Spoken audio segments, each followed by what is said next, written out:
Bueno, pues vamos a continuar con nuestra asamblea.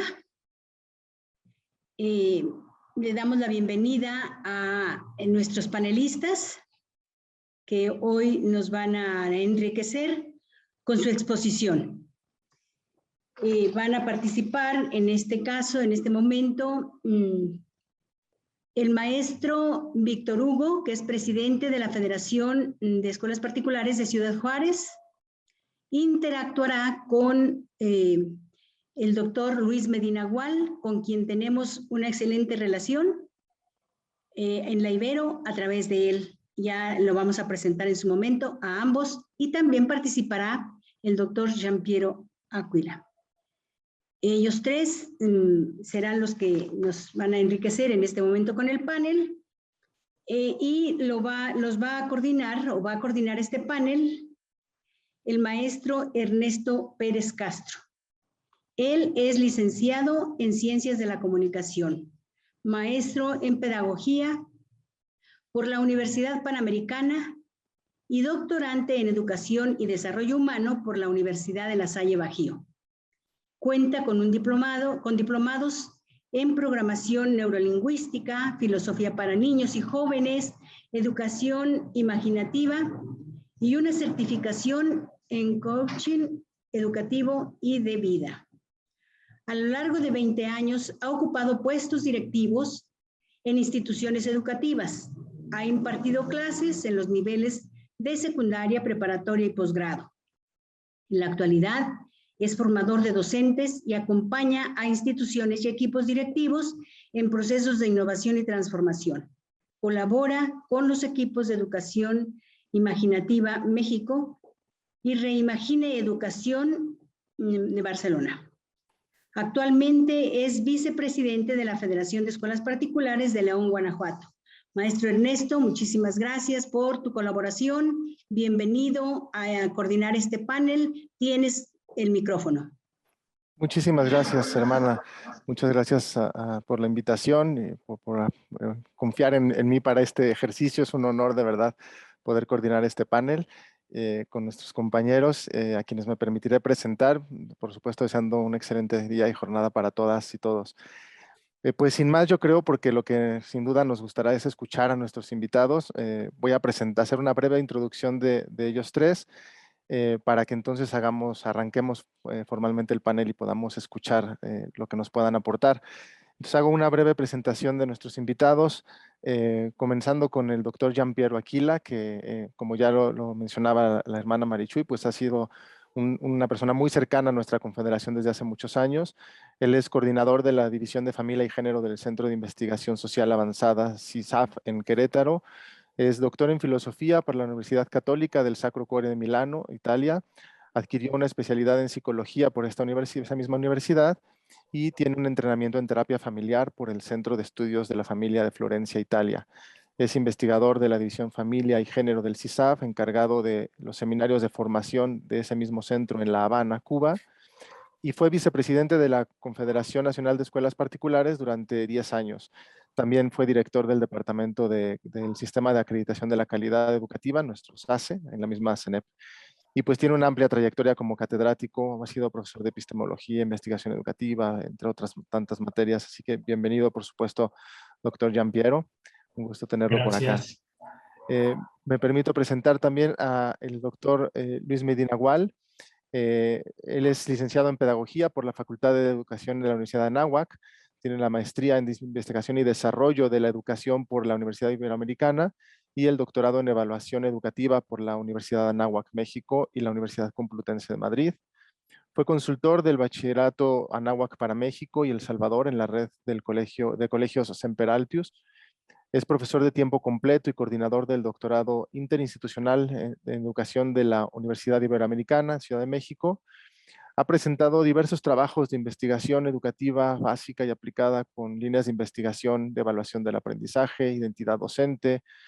Ha participado este año, ha estado inmensamente activo en diversos proyectos de investigación que han sido muy útiles sin duda para quienes estamos siguiendo lo que va pasando en nuestro país durante esta contingencia.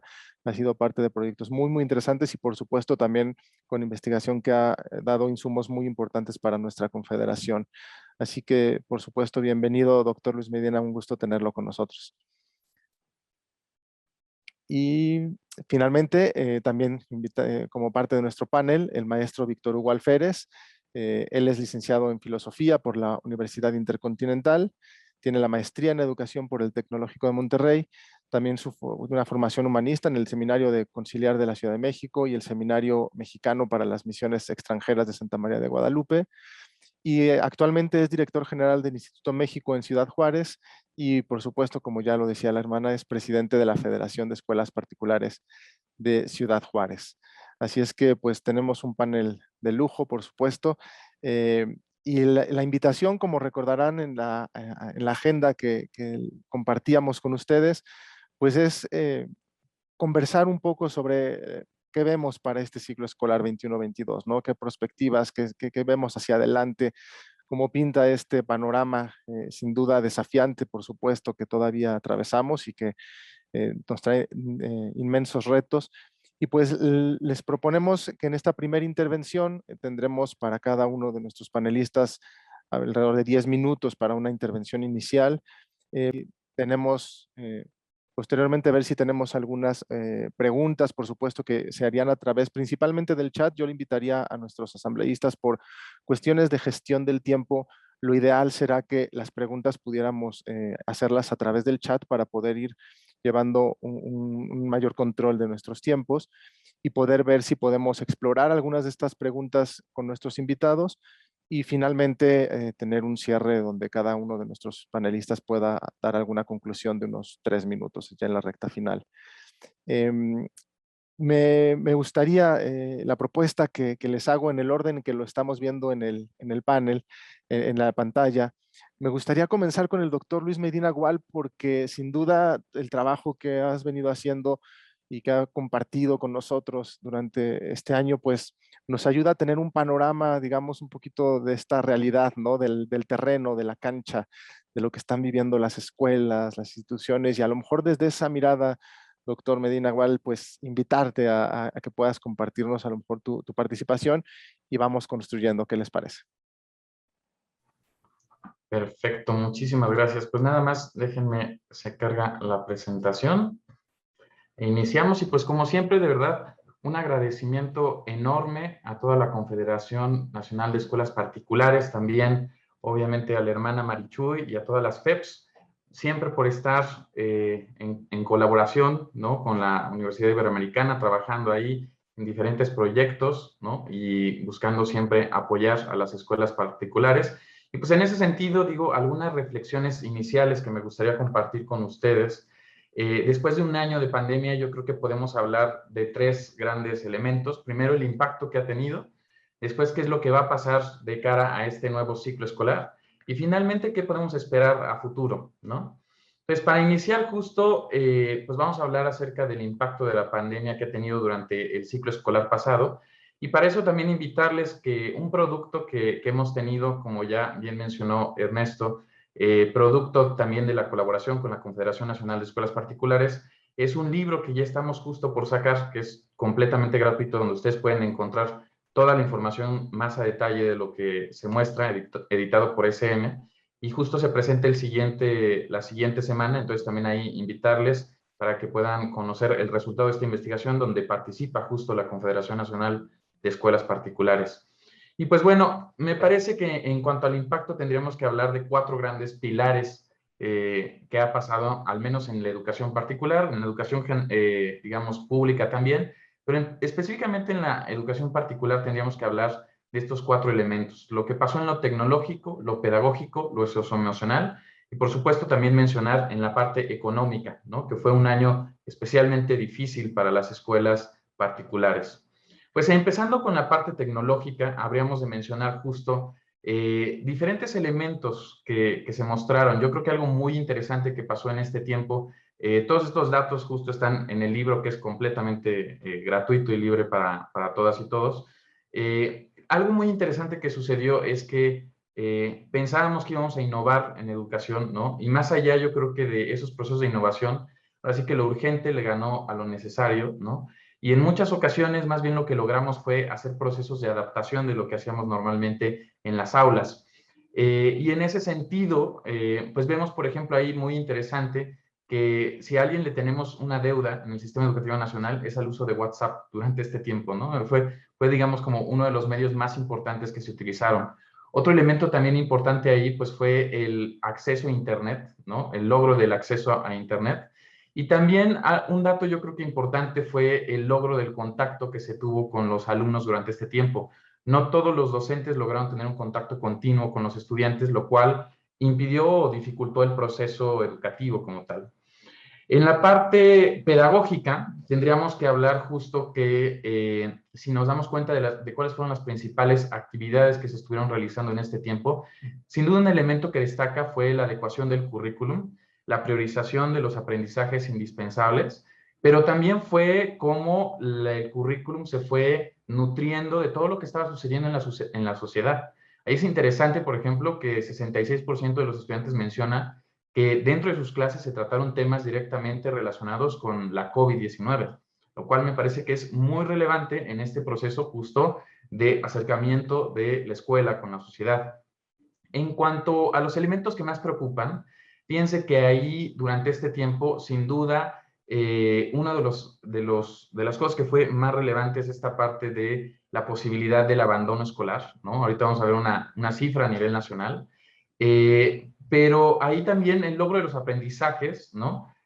Muchas veces se pensaba en esta cuestión de déficit, ¿no? De qué es lo que perdimos de aprendizaje en este tiempo de pandemia, pero también, y eso es importante reconocerlo, yo creo que todos los actores estamos viendo que durante este tiempo se dieron muchos aprendizajes muy valiosos y mucho más allá de lo curricular, ¿no? Que es algo que también tenemos, yo creo que asirnos y tomarlo como punto de partida para construir en este nuevo ciclo escolar.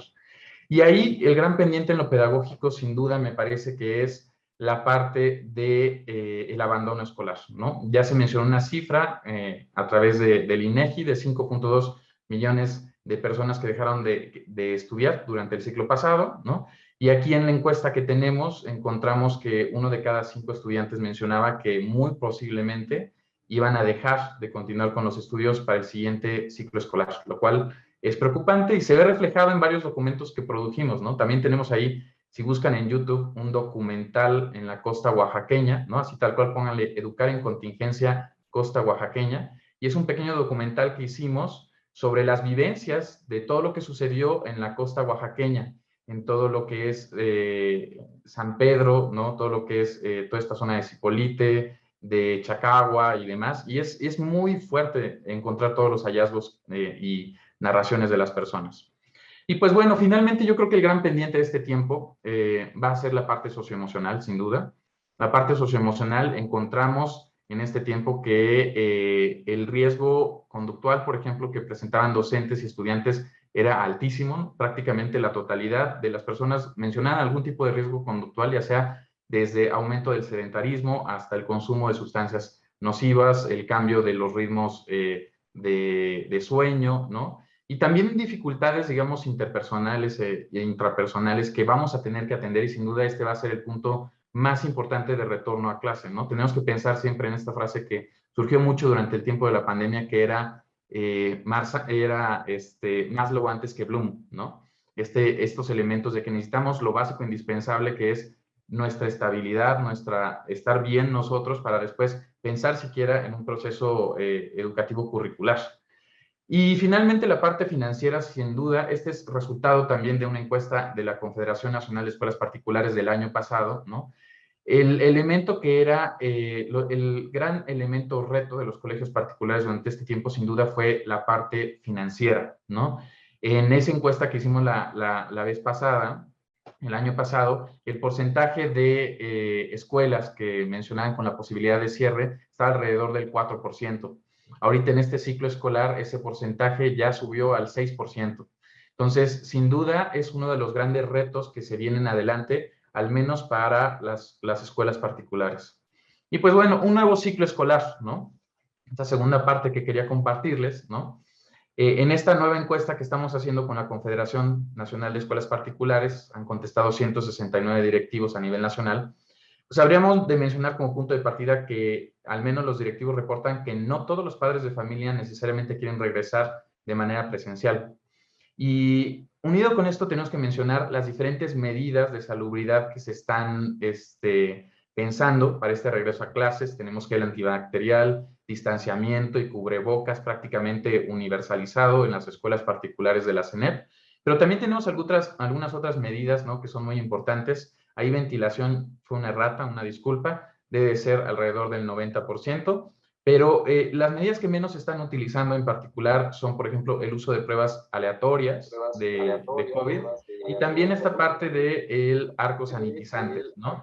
Sin duda también un elemento que está siendo muy presente es la capacitación de familias, de estudiantes, de personal administrativo. Prácticamente todas las instituciones de la Confederación lo están realizando. Y pues bueno, ¿cómo vamos a regresar durante este tiempo de contingencia, ¿no? La modalidad de regreso. Al menos en la encuesta lo que encontramos es que la mayoría de los colegios van a regresar de manera híbrida, es decir, sincrónicamente estudiantes de manera presencial y a distancia. Esto es la mitad prácticamente. Pero también tenemos esquemas mixtos donde los alumnos van a rotar, algunos de manera presencial y algunos a la distancia, ¿no? El 30%. Y tenemos un 28% que dicen, no, vamos a mantenernos a la distancia todavía. Y aquí es interesante porque hablan justo de hay que ir monitoreando cómo se va desarrollando y le llaman un arco de salubridad, en palabras de la hermana Marichuy Samarripa. Y finalmente está esta parte de lo presencial, que curiosamente destaca que solamente el 7% regresará de manera presencial al mismo tiempo. Importante destacar que las modalidades de regreso pues son también un poco relacionadas con el tipo de nivel educativo que ofertan las instituciones. Así, por ejemplo, media superior, sin duda, la modalidad más importante es el híbrido, ¿no? Mientras que en el caso de preescolar, por ejemplo, ahí se presenta más el esquema mixto, junto con primaria. Y pues bueno, ya en temas, digamos, difíciles, que es esta parte justo de la matrícula, habríamos de mencionar que sí se ve de los colegios particulares que participaron en la encuesta, ¿no? Prospectivamente, el 42% menciona que tuvo pérdidas de matrícula para este ciclo escolar y de ellos la pérdida promedio fue del 14% de la matrícula.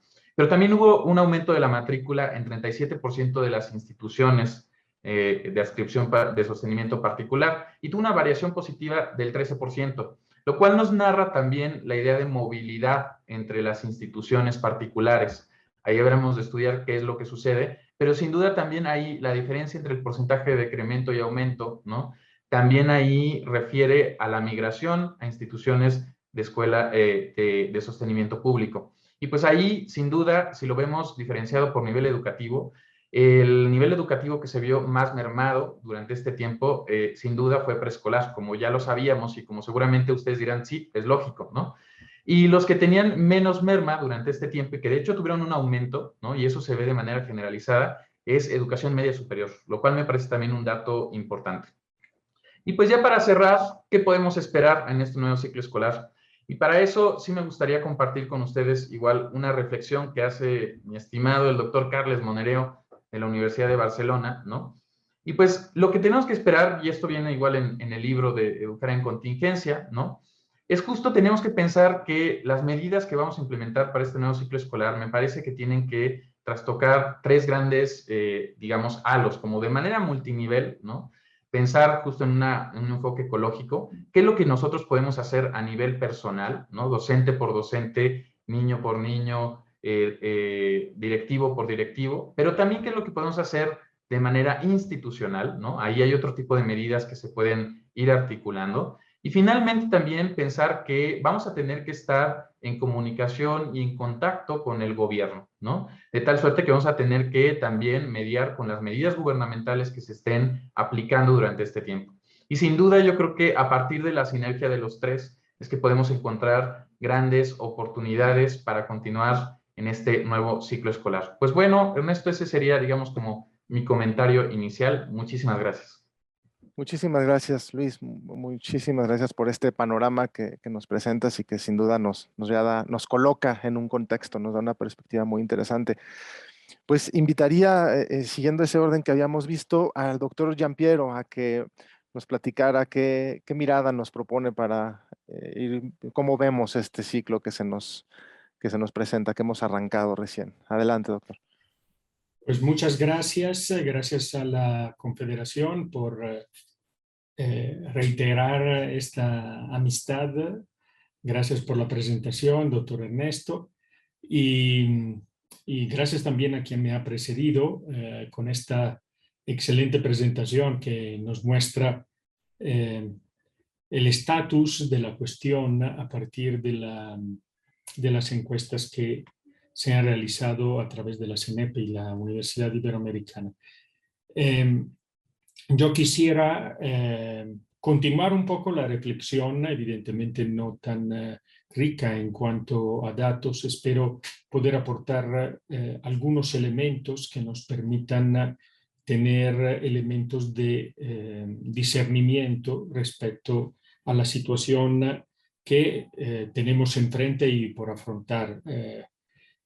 Como ustedes han oído de mi presentación, ya me dedico a otros aspectos muy cercanos a la dimensión educativa, como es la familia, pero ya no en las escuelas particulares. Por lo tanto, digamos, la visión que yo trataré de compartir viene más bien de una visión un poquito más de contexto externo a la educación, como esto puede afrontar. La primera reflexión que tengo en mente compartirles es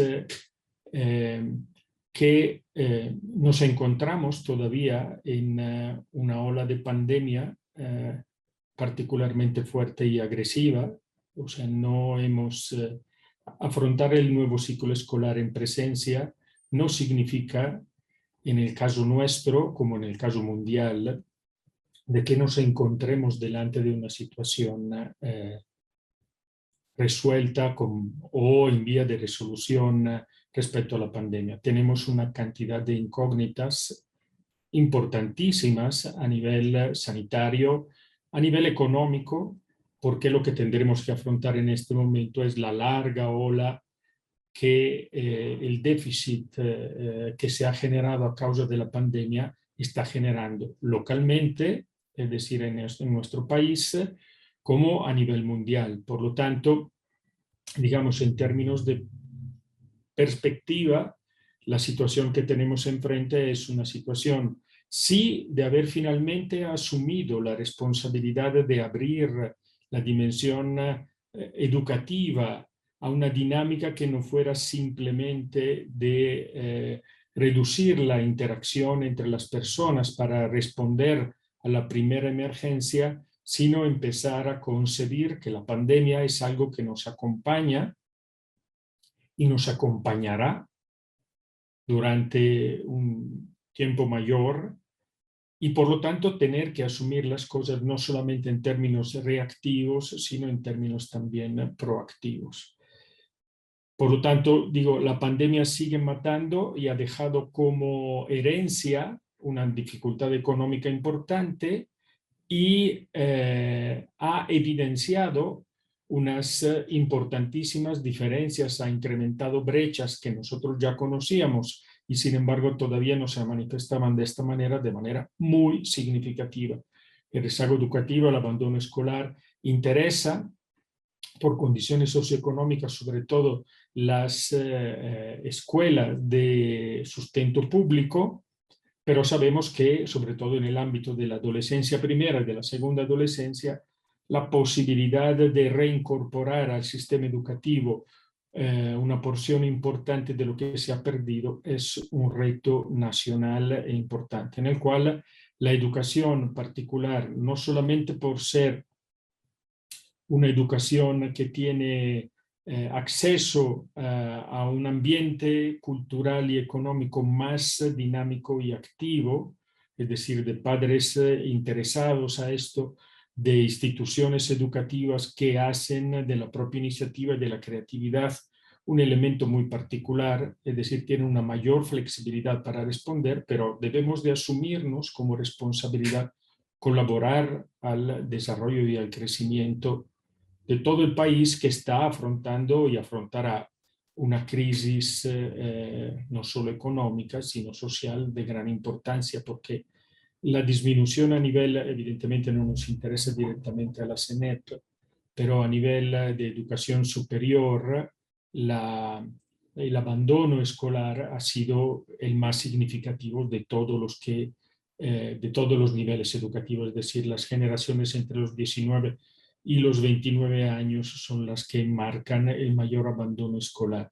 Y esto significa que también una clase social importantísima, pensante y creativa e empresarial para el país, pues está disminuyendo. Entonces, yo creo que abro un poco el contexto al nivel nacional e inclusive podríamos definirlo como internacional para pensar un poco en qué situación nosotros nos encontramos. Y por lo tanto, bueno, me vino a la mente mientras escribía estas cosas, esta famosísima afirmación de Winston Churchill cuando lo nombraron primer ministro de Inglaterra durante la Segunda Guerra Mundial, ¿no? Solamente les prometo sangre, sudor y lágrimas.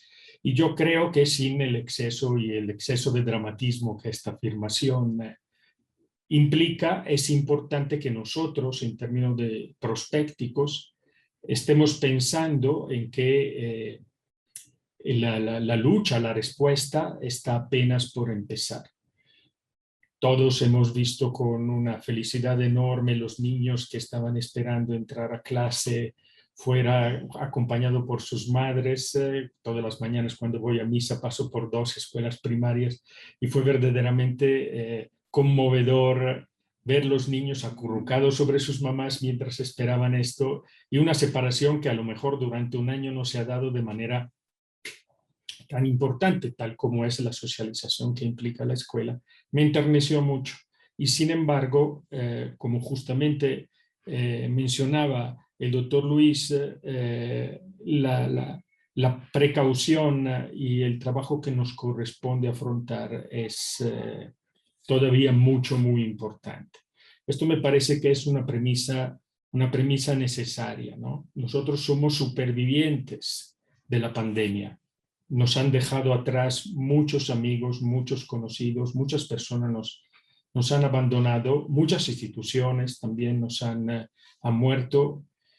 Y yo creo que es importante tener esta memoria, no para vivir un luto indefinido, sino para poder volver a empezar.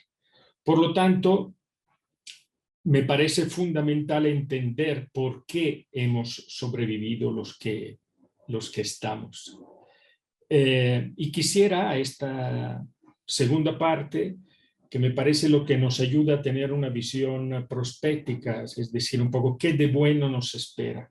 Sintéticamente, y perdonen un poco el aforisma, todo lo bueno que nos puede esperar es atesorar lo que hemos aprendido.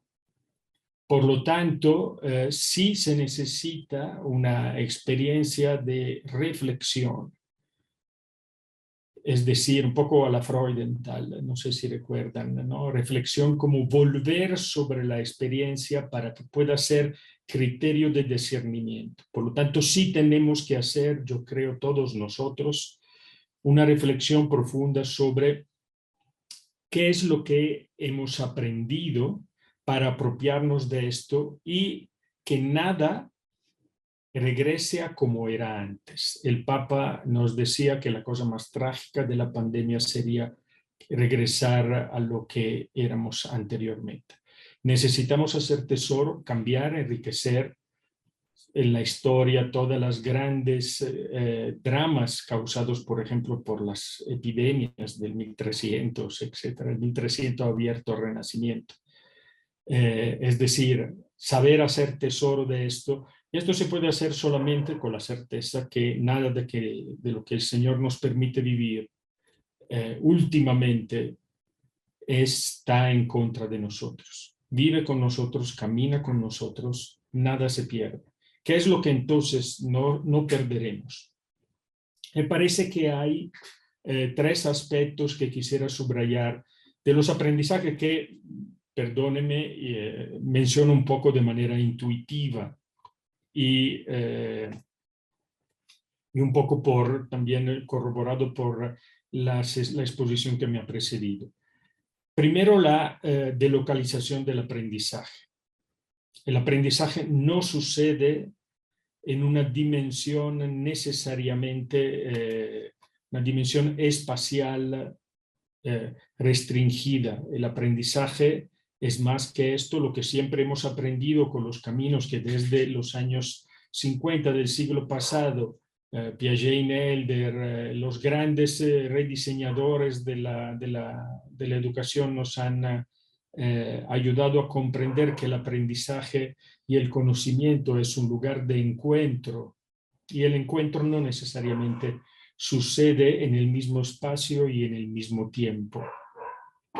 Y en este sentido, el concepto de presencia, de presencialidad, ya desde el inicio de la pandemia creo que lo hemos enriquecido.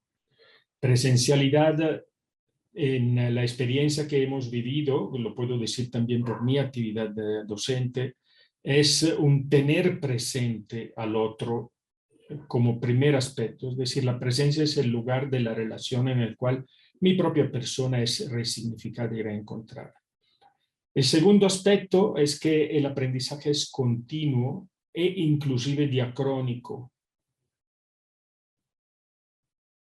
Es decir, esta diacronía implica que fundamentalmente educar se constituye como un encuentro entre la libertad y la iniciativa del otro, en la cual el docente sí tiene una función de autoridad, pero de autoridad porque hace crecer.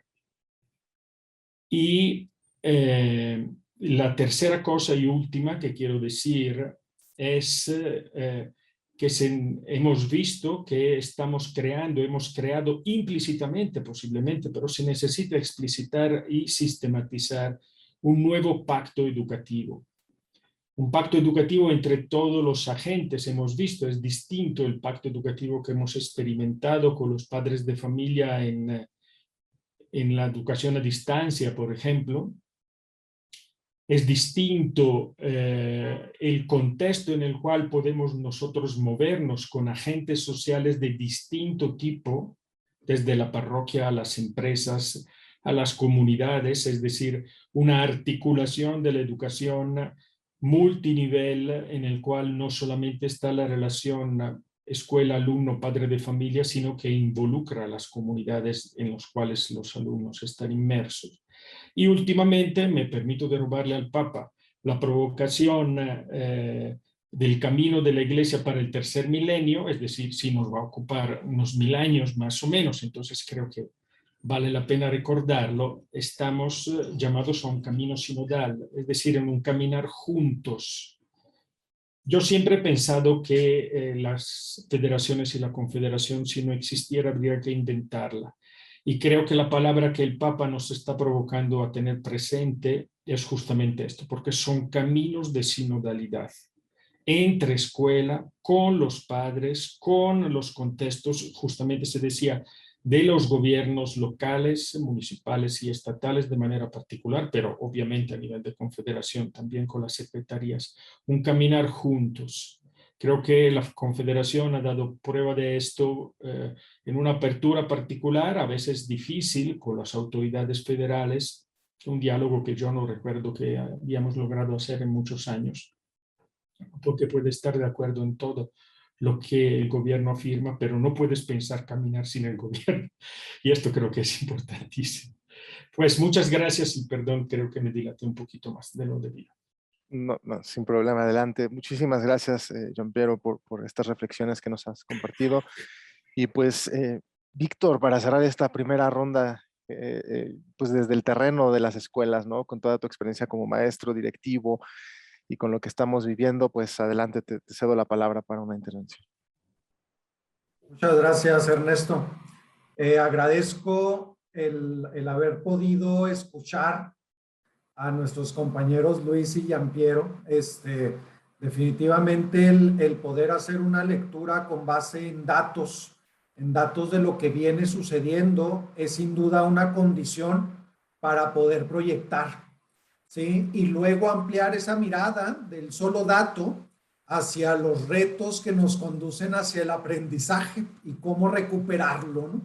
Entonces, voy a tratar de irme un poco rápido, no me ceñiré a la lectura de lo que tengo aquí, para ajustarme a los tiempos, pero comparto más o menos cuál es el enfoque que quiero compartir. Cuando la madre Marichuy me invita a este panel como prospectivas para el ciclo escolar, le dije en la conferencia sí, terminamos, y luego surgió la pregunta inmediata, ¿no? Dije, ¿qué acabo de hacer? Porque para empezar, no estaba seguro de haber entendido bien la palabra prospectiva. Dije, bueno, pues ya dije que sí, así que vamos a ver. Y me encuentro con un universo muy interesante que me parece que desde las escuelas y desde otros actores deberíamos de tomarlo muy en serio. ¿Sí? Primero, hablar de prospectivas para el siguiente ciclo escolar es un reto inmenso. ¿Por qué razón? Porque sí nos supone una mirada al presente con todas estas características que ya vimos en estadística y que venimos viendo en el día a día, con todos los retos inmediatos, en esta fluctuación de alumnos, en este impacto económico, en este gran reto de atender la parte socioemocional, etcétera. Pero es mirar lo que está sucediendo para poder proyectar un horizonte de futuro. ¿Sí? Es decir, no se identifica solo con los grandes anhelos, con lo que quisiéramos que sucediera, sino que a partir de las condiciones reales del presente, poder vislumbrar cuáles son nuestras alternativas posibles para el futuro.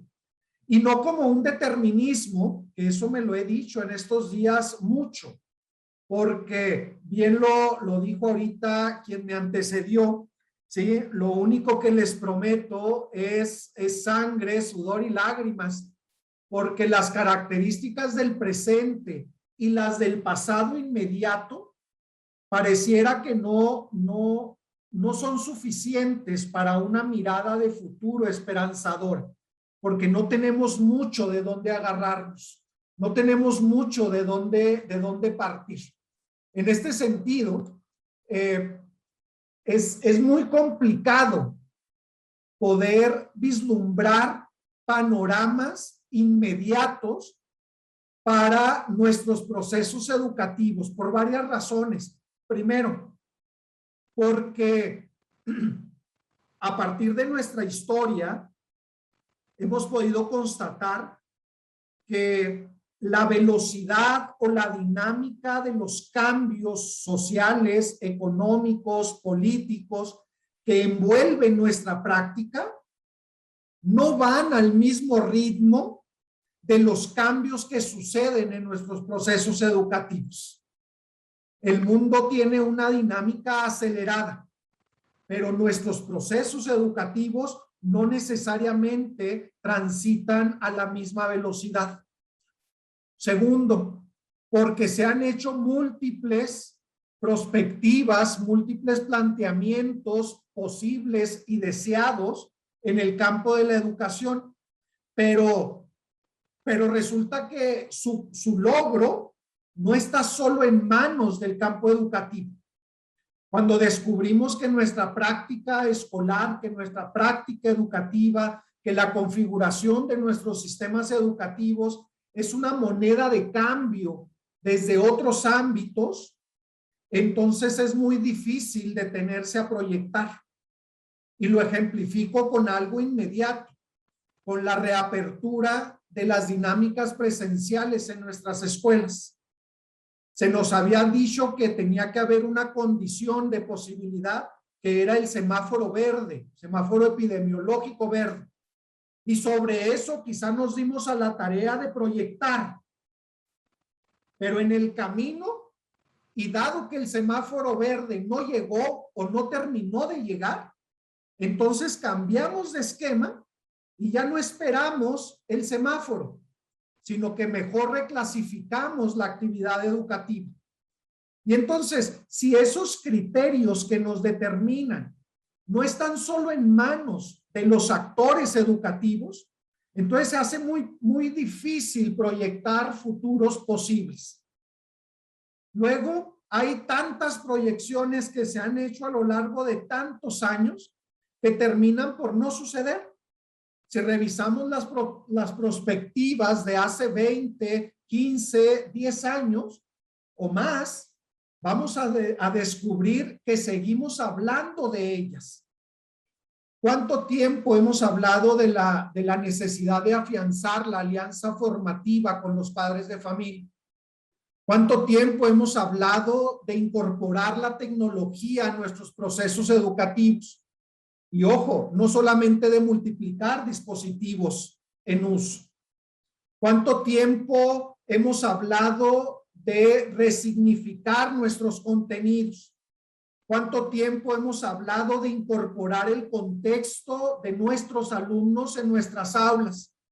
La Agenda 2030 nos ha planteado el eliminar las fronteras, el eliminar estos estratos y esta diferencia en el acceso a la educación, en asegurar el acceso universal a la educación, en prevenir la deserción. Y esa agenda está a 9 años de cumplirse. Y los retos siguen prácticamente intactos y ahora acentuados. Entonces, hablar de perspectivas para el siguiente ciclo escolar pareciera, por un lado, tan clara, pero por otro lado pareciera tan difícil, porque al estar ya en el presente, ese ciclo, pues entonces corre el riesgo de sumergirnos en una dinámica de presentismo, de quedarnos escarbando en los elementos que ya vemos. Sin embargo, y bueno, para tratar de cerrar, me parece que hay algunos elementos que sí tenemos que tomar en cuenta en este ejercicio de proyección de futuros en nuestra actividad educativa. Y esto no lo digo yo, lo dicen algunos teóricos, ¿no? Primero, el poder considerar a partir de las condiciones del presente y del pasado inmediato, cuáles son las tendencias en nuestros procesos, cuáles son las tendencias que nos están confrontando, las tendencias en relación a la normativa que nos regula, las tendencias en relación a la formación y la actualización docente, las tendencias en la recuperación de la unidad formativa ante la llamada formación integral, las tendencias en infraestructura requerida para operar nuestros servicios, cuáles son las tendencias en este campo de formación en el autocuidado y en el cuidado de los otros. O sea, ¿qué sí podemos delinear con elementos reales? Eso hay que clarificárnoslo. Segundo, ¿cuáles son las principales variables que intervienen para poder pronosticar lo que va a suceder en este ciclo y en los venideros? Repito, la actualización docente. ¿Cómo nos estamos formando y cómo nos estamos actualizando?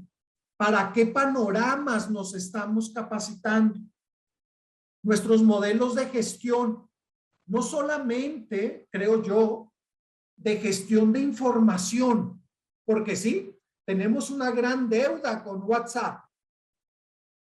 Y esa deuda, quizá cuándo la vamos a pagar, pero ha sido una deuda porque nos ha facilitado la transmisión de información.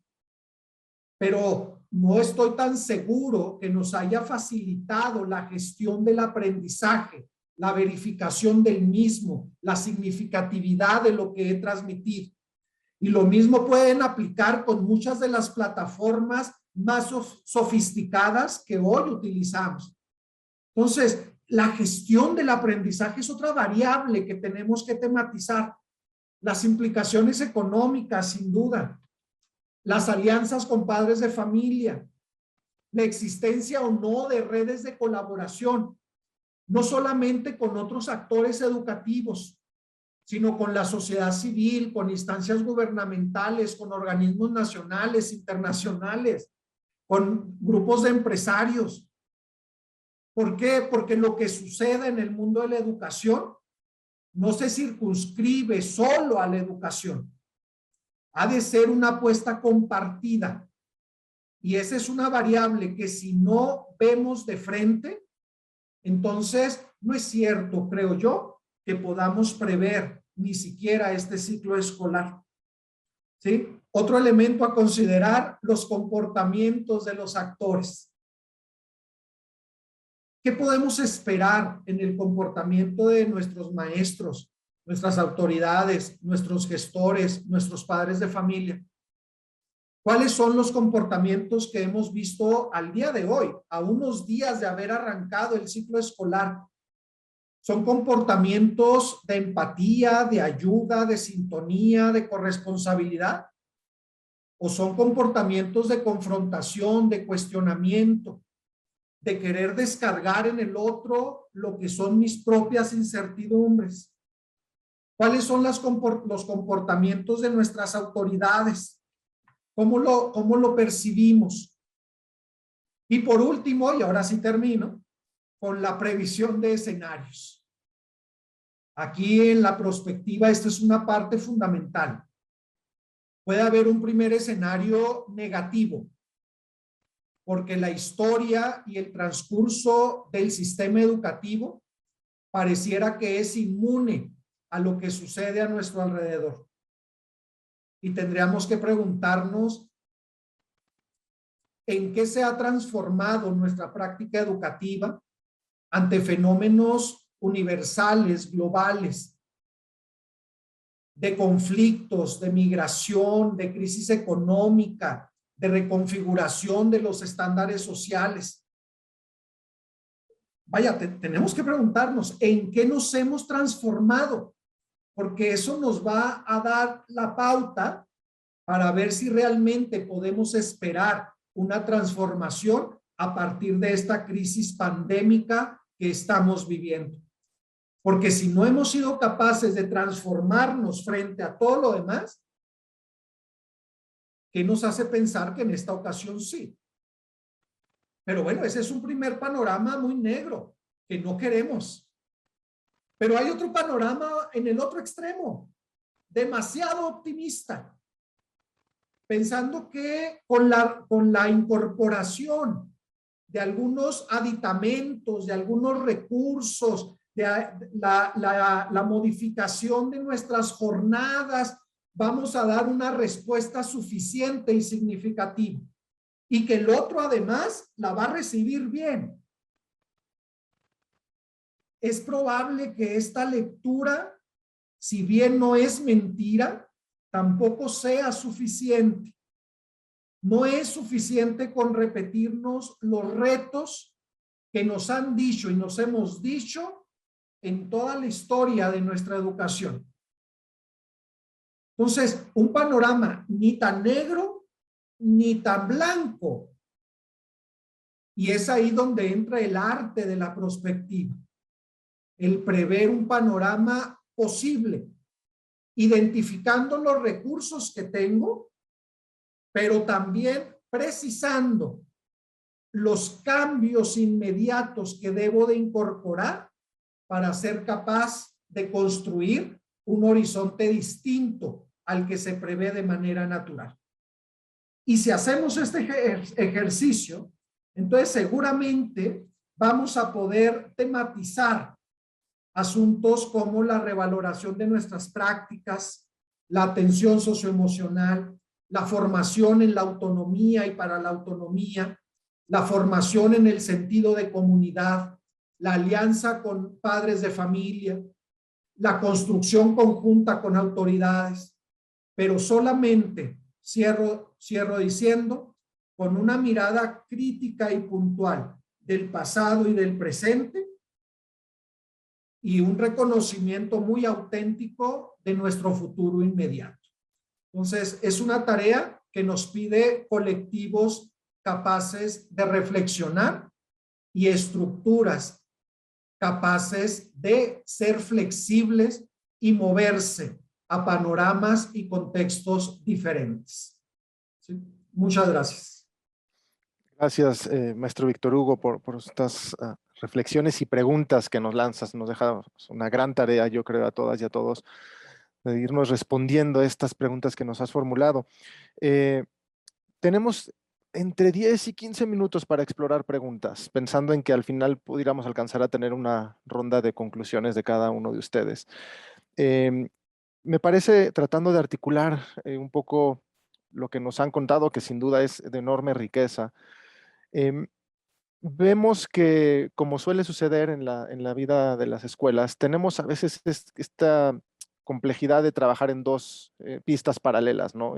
De estar queriendo resolver este presente, ¿no? Que hoy es tremendamente demandante, como se ha ido planteando y se recupera de sus intervenciones, pero al mismo tiempo no podemos perder de vista hacia dónde vamos, ¿no? ¿Qué queremos y cómo, qué pretendemos, qué nos gustaría ver más adelante como desde nuestras escuelas? De alguna manera, las primeras preguntas que ya nos comparten, algunas van en esa ruta, ¿no? De justamente pensar cómo resolvemos el presente, y otras en esta idea de hacia dónde, cómo, qué vislumbramos, cuál sería esa nueva manera de pensar la escuela, esa nueva manera de educar, ¿no?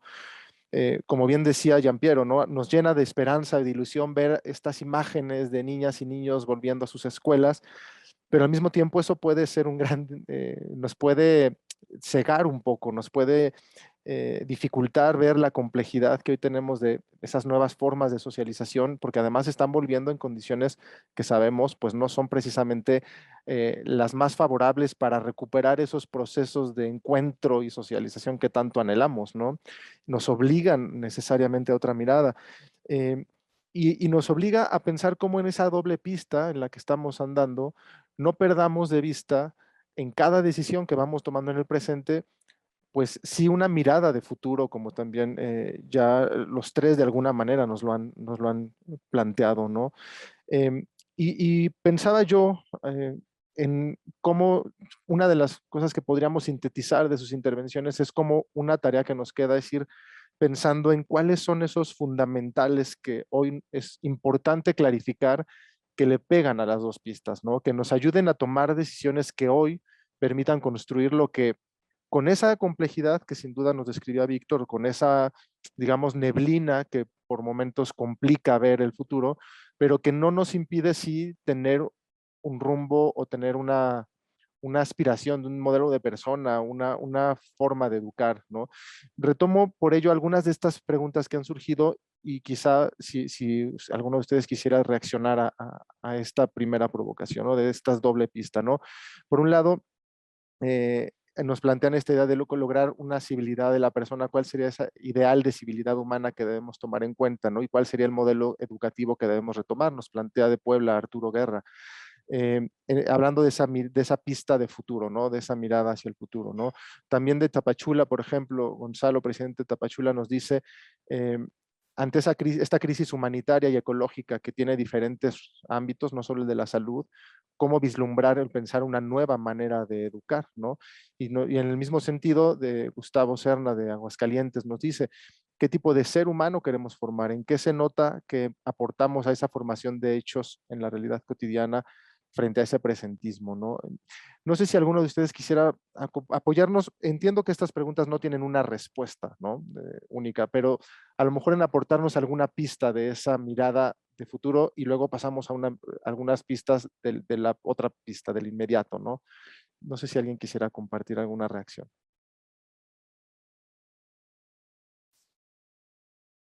¿Cómo ven? Bien. Víctor, y bueno, también Giampiero. Si gustan, pasamos con Giampiero y paso con Víctor. Adelante. Pues muchas gracias por las preguntas. Trato de ser breve, pero mientras tú comentabas y exponías esto, me venía a la mente una expresión que nos ayuda un poco a entender cuál es la prioridad a la que estamos llamados pensando en una civilización. ¿Qué tipo de civilización? Y la primera cosa que me venía a la mente es una... Perdone si puede escandalizar un poco la expresión de primera entrada, pero pensar sobre todo en la economía, en este concepto. Economía no es business. Economía quiere decir, entender, aclarar, explicitar qué casa queremos construir. Uso el significado etimológico de la palabra economía, ¿no? Las reglas de la casa. ¿Cuáles son, qué es lo que nos une? No solamente por la historia identitaria, que esto me parece ser la primera cosa. No solamente por la identidad, es decir, qué es lo que nos ha puesto juntos, qué es lo que nos hace estar sentados en este momento, en esta amplia mesa mediática en la cual nos encontramos en este momento. ¿Qué nos atrajo? ¿Cuál es el centro afectivo? Porque del centro afectivo podemos entender qué es lo que constituye nuestro hogar. El hogar seguramente, y por lo tanto las reglas del hogar, economía, es la primera dimensión a la que tenemos que estar atentos. Seguramente las reglas para poder seguir adelante y se abre evidentemente hasta una atención a qué quiere decir invertir como escuelas, movernos hacia adelante como escuela, porque los recursos son un instrumento para alcanzar el ideal.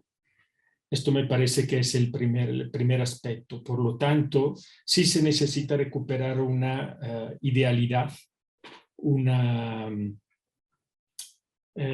ilusión, un sueño, acostumbra decir el Papa, para seguir adelante. Pero el sueño nace porque algo provoca el deseo. Entonces tenemos que recuperar, explicitar, tener claro qué es lo que ha movido nuestro deseo. Y me parece que esto hace que nosotros podamos movernos como agentes civilizadores. Es decir, no hay civilización si no afirma un sentido por el cual valga la pena, en el sentido más estricto del término pena, la fatiga, las dificultades, afrontar. Y esto va a determinar nuestra manera de educar. Es decir, seguramente lo que se nos impone es superar la dimensión informativa para orientarnos hacia la dimensión educativa con una decisión extraordinaria. Me limito a esto. Gracias, Gianpiero. Víctor Hugo, adelante. Gracias.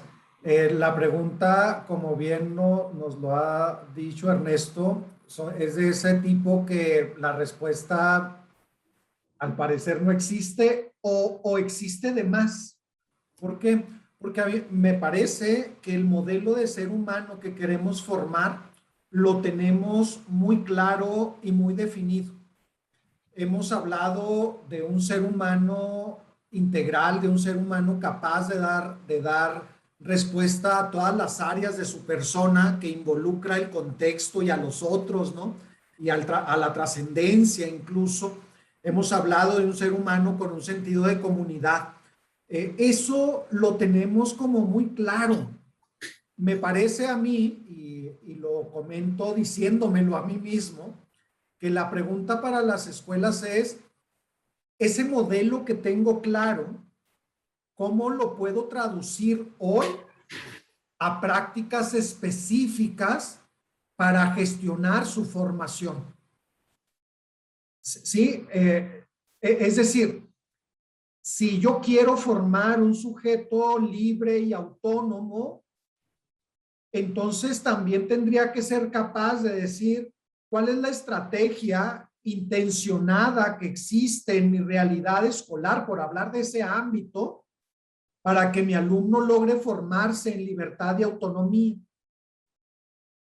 ¿Por qué lo digo en estos términos? Porque como actor educativo, vaya, como docente, como director, es la pregunta que siempre ha salido al paso. Queremos y tenemos un gran modelo de ser humano, pero no siempre he sido capaz de decir a través de qué acciones específicas estoy abonando a esa formación. Pareciera, y en ocasiones me he sentido en la idea de que como si pensándolo y queriéndolo, el efecto iba a ser la construcción.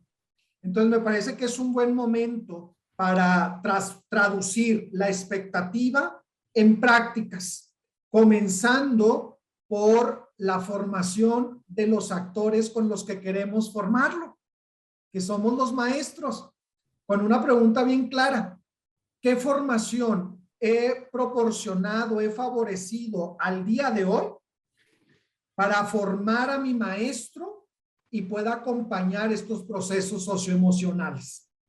Ya lo tengo acompañando. ¿Qué le he sumado distinto a su formación al día de hoy? Gracias. Gracias, Víctor. Adelante, Luis, te escuchamos. Muchas gracias, Ernesto. Y yo creo que, a ver, me parece que aquí hay como 3 elementos que tendríamos que vislumbrar, ¿no? Uno que ya han platicado bastante, es esto que enfatiza mucho Sugata Mitra, ¿no? Que dice, muchas veces en educación se discute qué medio va a ser mejor para enseñar, ¿no? Esta tecnología, esta didáctica. Y en realidad los medios, ¿no? Pues son secundarios justo a los fines, ¿no? Y en ese sentido, Sugata Mitra siempre está diciendo, lo que hay que discutir como punto de partida en educación es la finalidad, ¿no? De por qué estamos aquí. Sobre eso, ¿no? Me parece fundamental esto que han mencionado, ¿no? El compromiso que tenemos en la formación de personas íntegras, que sin duda, dependiendo de los matices y los carismas de cada institución, ¿no? De cada orden, de cada congregación, pueden haber diferencias en particulares sobre estas grandes finalidades de formación. Pero creo que un elemento que hace falta también en estos fines es tratar de salirnos un poco de este primer fin, digamos, como primigenio de las instituciones educativas, que es un poco también la tónica con la que yo creo que la CENEP ahorita ha estado tratando de operar. Y es que si me remito, por ejemplo, a Ortega y Gasset, ¿no? Decía cuáles son las finalidades de la universidad. Decía docencia, investigación, difusión, pero también servicio a la comunidad, ¿no? Y creo que estos elementos que decía Ortega y Gasset se tienen también que trasladar, me parece, a las escuelas. Y en ese sentido, la escuela, yo creo que los fines no solamente son la formación, que totalmente ese es el motivo por el que estamos, pero también yo creo que las instituciones educativas, en la medida en que nos podamos también comprometer, por ejemplo, con el desarrollo de los objetivos sustentables, ¿no? que han salido últimamente, ¿no? Comprometernos con nuestras comunidades escolares, es en la medida también en que, por ejemplo, otras instancias como la SEP, ¿no? Va a empezar a voltear a vernos también. Entonces, yo creo que tenemos que empezar a ver una doble finalidad de nuestras instituciones particulares, que no solamente es la formación de los estudiantes, si bien esa es la gran finalidad, pero también tenemos una responsabilidad hacia afuera. Y en ese sentido, en un segundo punto, ¿no? que yo creo que tendríamos que retomar, es que siempre decimos a los niños, es que tenemos que formar para la incertidumbre y la resiliencia y el cambio y quién sabe qué. Bueno, señores y señoras, yo creo que en este tiempo justo es lo que estamos viviendo, incertidumbre y resiliencia.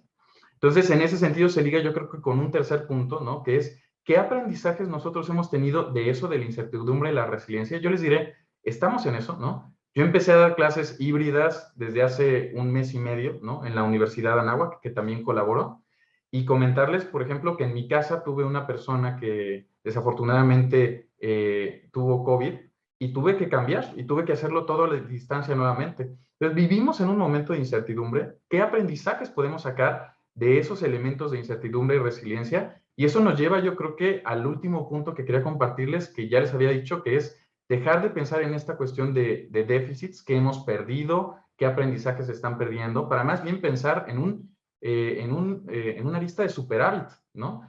Todo esto que hemos pasado nos ha dejado demasiados aprendizajes. Y yo creo que el punto de partida también con una pregunta que se compartió en el chat, ¿no? De cómo medimos los aprendizajes de este tiempo perdidos y demás. Si partimos de aprendizajes curriculares como el punto de partida para hacer la evaluación, yo creo que ahí estamos perdiendo. Tendríamos que pensar qué cosas del trabajo autónomo de los niños, de estilos de aprendizaje, de tiempos de aprendizaje, de ritmos de aprendizaje, de todos los elementos de convivencia con los padres, se lograron durante este tiempo. Eso es lo que tenemos que retomar. O sea, más que nunca, yo creo que punto de partida de una evaluación diagnóstica tendría que tener un mapa de empatía, como dice, digamos, algunos autores de la ASCD, ¿no? Un mapa de empatía de nuestros estudiantes. ¿Qué aprendieron en este tiempo? No pensar nada más en lo curricular, sino más allá de lo curricular, ¿no? Ese yo creo que sería un tercer punto que quisiera compartir. Y, perdón, haciendo promoción que alguien mencionaba, sí es importante, digo, mencionar que todo esto que tenemos de datos es gracias a ustedes. Entonces, en la medida en que también los colegios, las federaciones puedan contribuir con estos datos, es en la medida en que también podemos apoyarles a ustedes para saber qué es lo que está sucediendo. Entonces, también invitarles nuevamente y agradecerles a quienes han participado en estos estudios. Perdón el comercial. Gracias, no, excelente, gracias Luis. Sí, es bueno recordar eso porque finalmente son los datos que nos aportan los que nos permiten comprender un poco mejor esta realidad.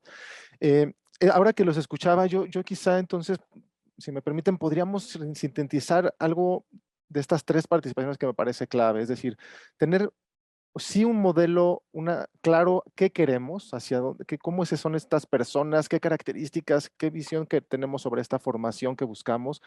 Como decía muy bien también Víctor, aterrizar esto en prácticas, pero creo que también esto que ahora suma el doctor Luis es importante y tiene que ver, me parece, con definir o precisar qué entendemos por esas cosas, porque de alguna manera para poder intencionar nuestras prácticas, para poder llevar, digamos, al terreno la formación de este modelo de persona o de este perfil que queremos formar en nuestras niñas y niños, adolescentes, tiene mucho que ver con ponerle nombre y apellido a las cosas, ¿no? Porque con frecuencia aspiramos a una idea que tenemos clara, un tanto en abstracto, pero tenemos que hacerla más operativa para entonces poder observarla, para poder justamente incorporar, reflexionar sobre estos aprendizajes, como nos decía Giampiero también, ¿no? Sobre esta capacidad de atesorar lo que hemos aprendido, implica sí una reflexión mucho más consciente y mucho más a fondo, que nos permita aterrizar, decir, ok, ¿qué entendemos por abrazar esta incertidumbre hoy, ¿no? ¿Qué entendemos por ser empáticos, ¿no? ¿Qué entendemos por cada una de estas cosas que hemos visto que podemos aprender en este momento y que no se nos queden solo en lo anecdótico, ¿no?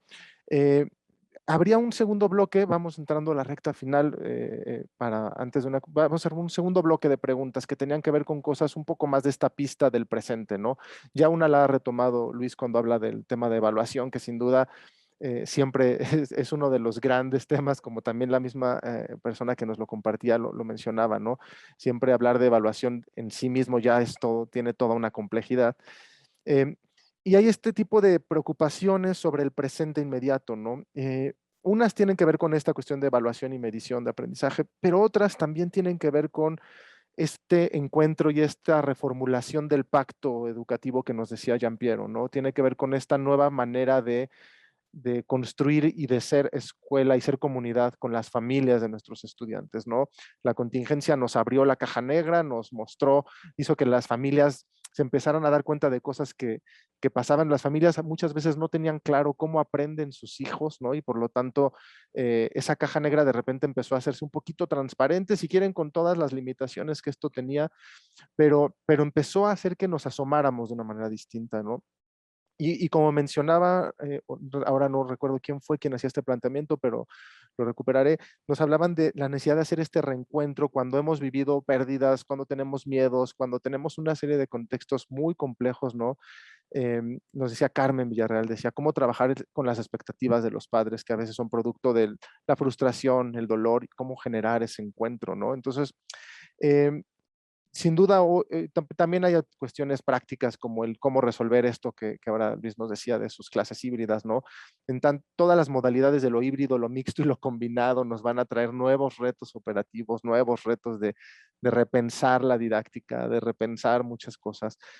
¿Alguna pista que quisieran compartir en alguna de estas líneas, sea en la didáctica, sea en la del reencuentro con familias, pensando en alguna provocación que a nuestras compañeras, compañeros asambleístas nos ayude como a llevar con nuestras comunidades para el presente? ¿Quién quisiera compartirnos algo? Veo a Luis ya diciendo cara de que sí. Adelante, Luis. Sí, bueno, pues digo, siendo yo pedagogo, ¿no? Por obra y magia de convenio, ¿no? Ahí tendré que mencionar quizá en la parte justo de las clases, de estas nuevas modalidades híbridas y demás, ¿no? Yo creo que, y también eso implica también a toda la parte de las familias y la comunidad, hay que estar terriblemente abiertos a dos cosas. Uno, que es lo que más le tememos los docentes, es equivocarnos, ¿no? Tenemos que estar súper abiertos a equivocarnos y lo más seguro, bueno, a mí me ha pasado una vez al día en las clases híbridas, nos vamos a estar equivocando todo el tiempo, ¿no? Y ahí sobre de eso nosotros tenemos que ser más bien capaces o sea, aprender más bien de ello, tomarlo como una buena experiencia, ¿no? Y decirle a los estudiantes nos vamos a equivocar, y decirle a las familias nos vamos a equivocar, y decirles la equivocación, oigan, nadie lo ha hecho, ¿eh? En el mundo nadie lo ha hecho, hay muy pocas experiencias de educación híbrida. Nos vamos a equivocar, de verdad, es lo que va a pasar. Y el segundo, yo creo que también más importante es la comunicación, ¿no? Vamos a tener que estar súper abiertos. Yo, por ejemplo, al inicio y al cierre de todas mis clases, les pregunto a las chicas, oigan, ¿cómo lo vieron? O sea, ¿estuvo bien? ¿Qué podemos cambiar? ¿Pelé suficiente a las de la distancia? ¿Pelé suficiente a las que estaban presencial? ¿No?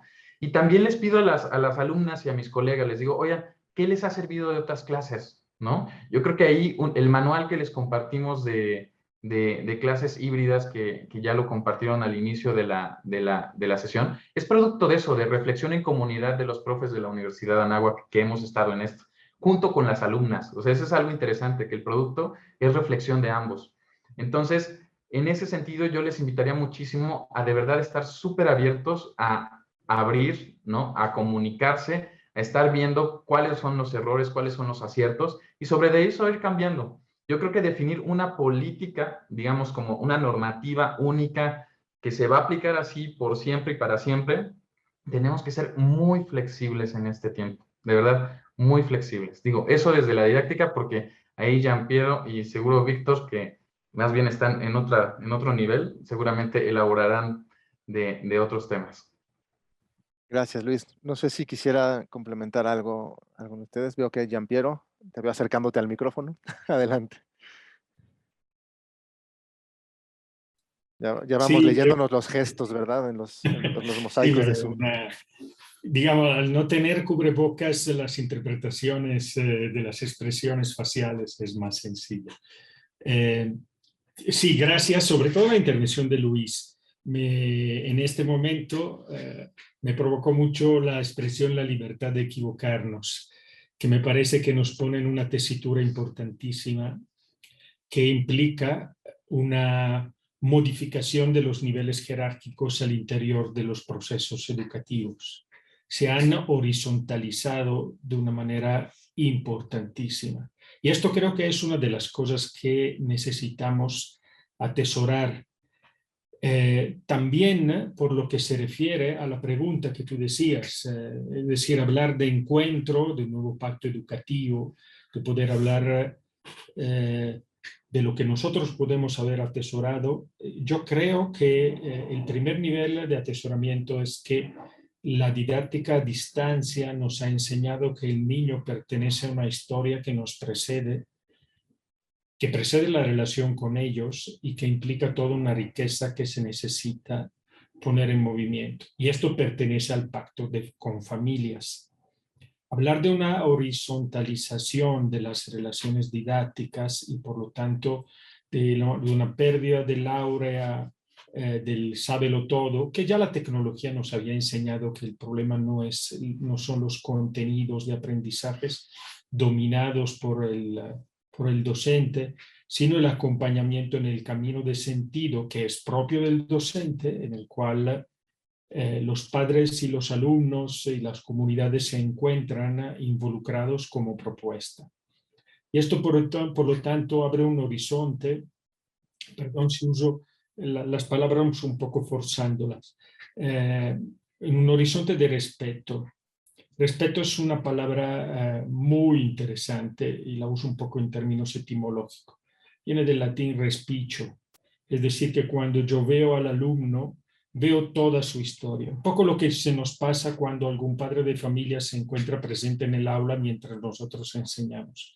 tenemos un respeto a los alumnos, no porque no los querramos en otros momentos, sino porque los vemos con toda su historia transgeneracional grande y enorme, y nos disponemos a ser nosotros acogidos por su historia.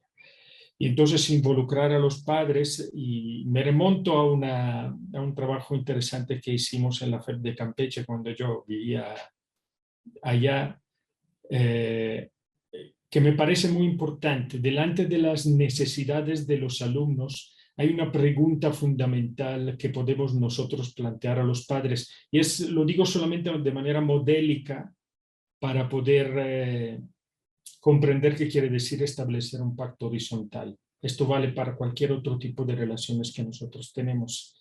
Poder decir, yo no soy capaz, me ayudas, a un padre de familia, para poder ayudar al hijo, implica un movimiento respecto a la relación ordinariamente jerárquica y vertical, en la cual desde la gestión del poder, es decir, desde la gestión de las decisiones vertical y autónoma, donde aumenta enormemente el control de parte del docente o del director o de quien fuere, se pasa a un nivel de camino común, y regreso a la palabra del Papa, que es sinodalidad.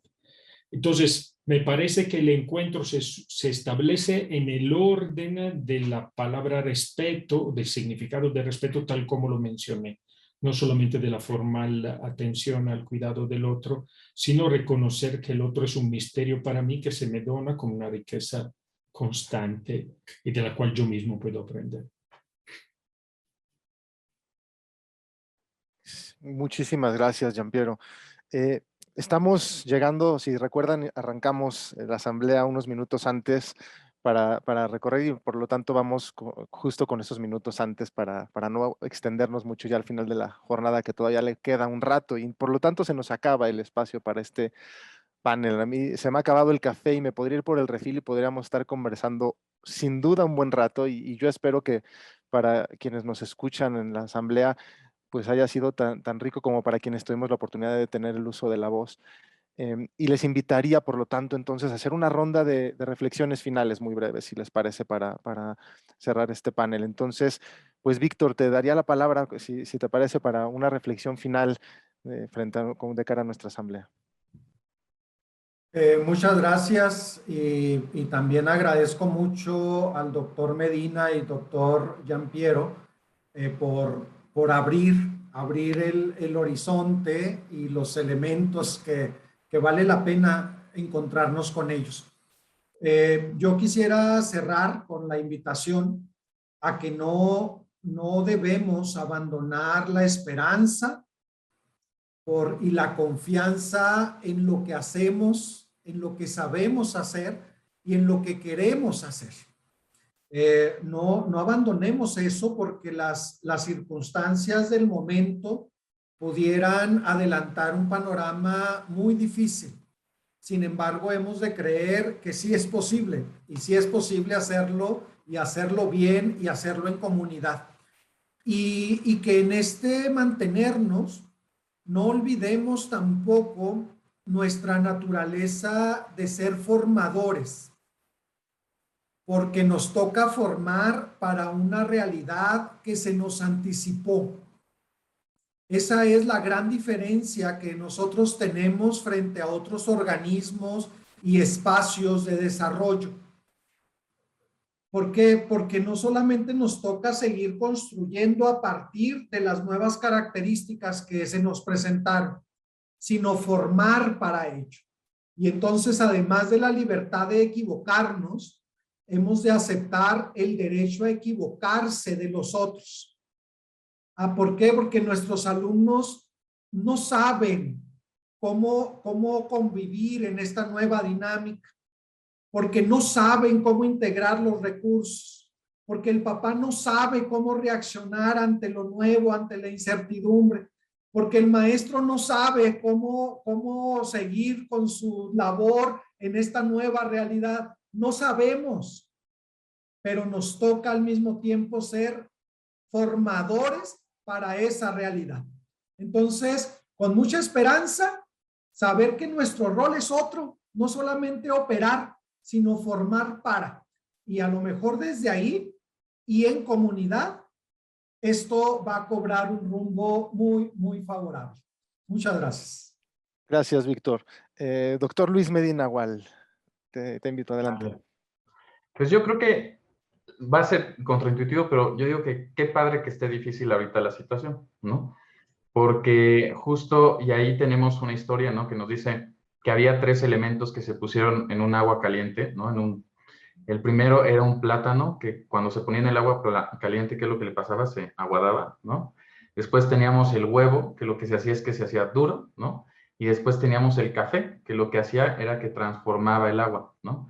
Y en ese sentido yo creo que ahorita como docentes, como instituciones, tenemos esa oportunidad, ¿no? De ser cafés y de transformar justo el agua en el que estamos.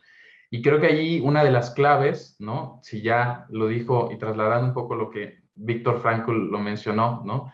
Que en los tiempos más difíciles es el sentido de vida lo que da, digamos, empujo a las personas. Pues me parece también que trasladando esto a las instituciones, el sentido de nuestras instituciones es lo que nos va a permitir justo ser el café que transforme el agua.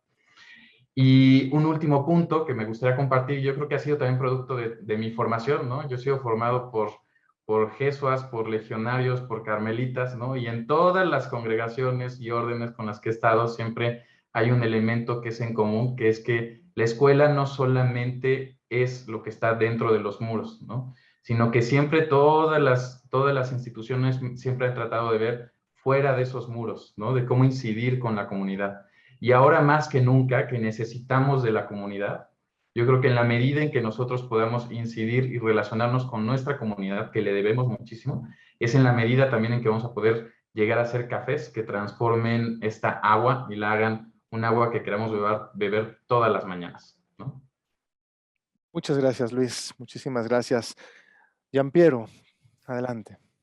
Una última cosa, muchos de lo que que han dicho anteriormente Víctor y Luis lo comparto, y quisiera solamente agregar una cosa dirigiéndome más a las confederaciones y a la FEP. Sentarnos acá seguramente ha sido posible estando en lugares tan distintos, desde Juárez, León, etcétera. Y esto implica que también tenemos a la mano muchos amigos y muchas personas a las cuales poder recurrir. El derecho a equivocarse también implica el deber de pedir ayuda. Yo creo que nos encontramos en un contexto, mientras se hablaba de evaluación, me venía a la mente Silvia. Yo llamaría a Silvia Smerkes ahora mismo para que esté con nosotros en algún momento y nos ayude a ver esto. Pero junto con ella tenemos una plétora de amigos en todo el mundo hispano. Somos una región con una lengua en común, con cultura, identidades en común. Pertenecemos a este contexto. Creo que hay muchos nacionalismos que regionaliza y depotencian esto. Creo que el mundo académico, gracias a Dios, es más libre de esto. Igualmente en cualquier parte del mundo. Yo creo que pensar en un ámbito más grande, más libre y abierto, es un deber que tenemos porque tenemos la posibilidad de hacerlo, cosa que antes de la pandemia ni nos imaginábamos. Entonces, pues usarlo en estos términos yo creo que sea importante para todos. No estamos solos y tenemos la posibilidad de acceder a muchos amigos de manera, lo digo otra vez, muy económica, porque no tenemos que viajar ni hospedarnos. Lo digo, es banal, pero es real y tenemos que hacerlo. Muchísimas gracias, Giampiero, y pues agradecerles, por supuesto, a los tres la riqueza de reflexiones, preguntas, provocaciones que nos han compartido y que nos llevan a traducir esto a nuestros contextos, a nuestras comunidades, ¿no? Creo que sin duda nos alimenta muchísimo.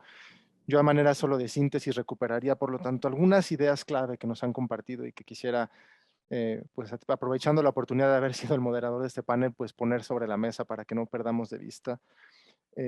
Giampiero nos hablaba de la memoria y creo que es algo que sin duda no olvidar en este momento de reflexión y en este momento de volver a la experiencia, pues la memoria y honrar también, como él bien decía, a quienes nos acompañaron y no están. Y en ese sentido, abrazo esta invitación que nos haces, Gianpiero, porque me parece que es muy importante. Y eso, por supuesto, ¿no? Abrazar también esa reflexión, esa experiencia con discernimiento, que sin duda nos va a permitir avanzar en esta incertidumbre de la que también nos habló Víctor, en esta neblina, esta oscuridad que a veces vemos, en la que no está muy claro el panorama, pero aunque no veamos claro ese escenario futuro al que vamos a llegar, sí tenemos algo que nos orienta, sí tenemos un faro, tenemos una guía, tenemos una esperanza, tenemos algo que nos mueve, que nos invita, que tiene que ver sin duda con lo que Luis decía en su reflexión final cuando hablaba del sentido, ¿no? Y creo que esta invitación a conectar con el sentido de lo que hacemos, el sentido de nuestras instituciones, por supuesto debe ser un ancla de la cual podemos asirnos en este proceso, y por supuesto con diálogo, con escucha, para lograr ese encuentro del que hemos venido conversando. Hermana Marichuy, pues agradecerle la invitación, porque ha sido un gozo para mí escuchar a nuestros panelistas y poder haber aportado algo. Y le cedo el micrófono. Muchísimas gracias a todas y a todos. Inmensa gratitud a cada uno de los que han participado en esta mesa. Luis, nuestro gran amigo, y todo nuestro apoyo que tenemos en él, nuestra esperanza también de hacer muchas cosas en colaboración con la Ibero, que él ha sido el contacto, nos ha tenido paciencia, cada vez que nos invita a contestar un formulario, y bueno, hace maravillas de las pocas respuestas que le llegan. Pero segura estoy que con esta exposición que nos ha hecho, nos ha motivado a dar nuestros datos porque vemos la utilidad que tiene pues hacer este acopio de información que luego es beneficiosa para cada una y cada uno de nosotros, en realidad para nuestras comunidades educativas. Gianpiero, mi gratitud también, amigo muy querido y colaborador cercano de la CENEP. Maestro Víctor, muchísimas gracias por su colaboración, por su participación. A veces las distancias no nos permiten tener como esta cercanía de la palabra, del encuentro, de la comunicación, del compartir experiencias. Ha sido una enorme riqueza escucharles a los tres. Y por supuesto, Ernesto, pues mil gracias por tu excelente coordinación en este panel. Ya estamos vamos a continuar aprendiendo y descubriendo las distintas capacidades, habilidades que en nuestra comunidad pues existen. Hay tanta riqueza y todos podemos participar y hacer que las cosas resulten cada vez mejor.